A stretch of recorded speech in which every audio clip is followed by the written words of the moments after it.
Nos últimos 2000 anos, o Evangelho saiu de uma obscura aldeia na periferia da periferia do Império Romano e ganhou o mundo. Para entender o processo de expansão do Evangelho, é preciso entender que modelos de propulsão, de propagação da mensagem foram aplicados durante a história. Por exemplo, nos 3 primeiros séculos, o modelo de propagação da mensagem era baseado no amor, era baseado no fruto do Espírito Santo, na bondade, na caridade, na compaixão, no amor pelos órfãos, pelas viúvas. Nesta linha de raciocínio e ação e atividade, a Igreja cresceu e se expandiu dentro do Império Grego-Romano de uma forma extraordinária. A partir do princípio do IV século, com a oficialização da Igreja pelo imperador Constantino,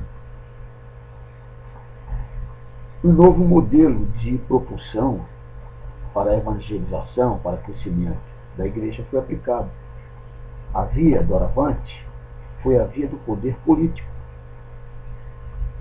Por meio de pressões políticas, a Igreja avançava, cresceu entre os nórdicos, abraçou toda a Europa e conseguiu expandir para os povos bárbaros, de forma que teve um crescimento extraordinário.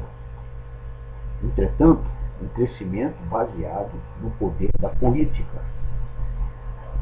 Já nos meados do século XVI, com a Reforma Protestante na Alemanha de Lutero, os príncipes abraçaram esta causa, a do protestantismo, e chegou a vez da via do poder econômico.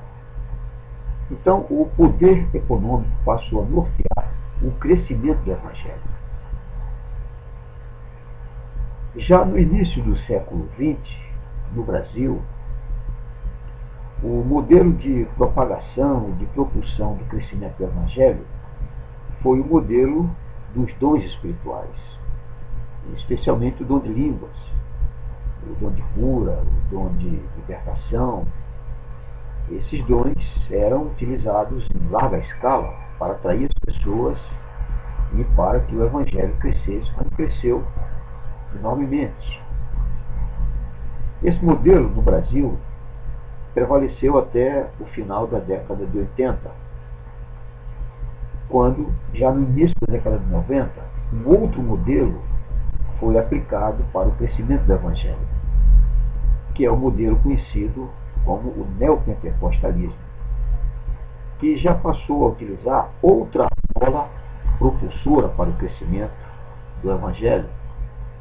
A mola agora eram os milagres, as realizações dos sonhos, as determinações, curas de doenças, milagres propostos de maneira sistemática. Dessa forma, esse modelo de crescimento do Evangelho foi aplicado tão eficazmente que a Igreja, a partir de então, passou por um processo de desenvangelização. Ela estava evangelizada. Entretanto, houve, a partir do início da década de 90, com o avanço do modelo neopentecostal, um processo de desenvangelização da Igreja. Para entendermos bem esse processo, vamos recorrer ao que aconteceu também no início do século XX, quando 2 métodos foram aplicados no processo de industrialização das mercadorias, baseados nas propostas de Taylor, que propunha que os funcionários, ou os operários, deveriam se especializar em algo específico. Associado a isso, Henry Ford propôs o Fordismo, criando dessa forma a linha de produção. Então, a produção dos produtos ganharam uma força extraordinária, porque agora cada linha de produção produzia algo específico. Uma linha de produção produzia motor, outra linha produzia a carenagem, outra linha produzia a parte elétrica, outra linha produzia, pintava. Este é o Fordismo. Foi exatamente este conceito fordista aplicado na igreja. Aí foi o processo de fordização do Evangelho. É muito simples compreender isso. É só você passar num templo neopentecostal e está lá escrito. Segunda-feira é o culto da libertação. Terça-feira é o culto da cura. Quarta-feira é o culto da prosperidade. Quinta-feira é o culto do Espírito Santo. Então, isso acabou por desenvolver um crente pagangelizado.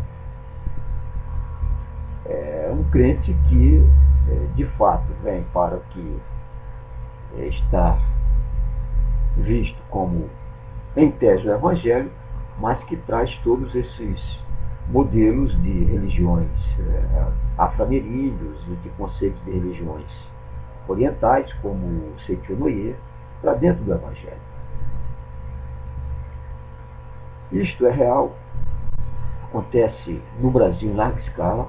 A igreja brasileira, em sua grande maioria, está completamente dominada por este tipo de mentalidade e dificilmente se ouve a mensagem do Evangelho puro, genuíno, de transformação, de libertação, de perspectivas celestiais, sendo pregado especialmente entre os pregadores midiáticos.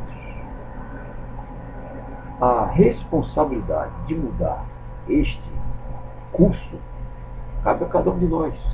Qualquer um de nós aqui é responsável pela reversão desse processo, é responsável pela reevangelização da igreja, onde não cabe nenhum tipo de fantasia, de realização de sonhos, não cabe nenhum tipo de teologia de prosperidade, não cabe a cabala, não cabe conceitos orientais, nem afro-ameríndios, e quem desejar ser qualquer um desses conceitos religiosos que seja, ficando estabelecido apenas para o Evangelho que Jesus propôs. Então esse é o convite de Jesus para cada um de nós, que possamos pregar aquilo que ele mandou. E o que ele mandou pregar foi absolutamente simples.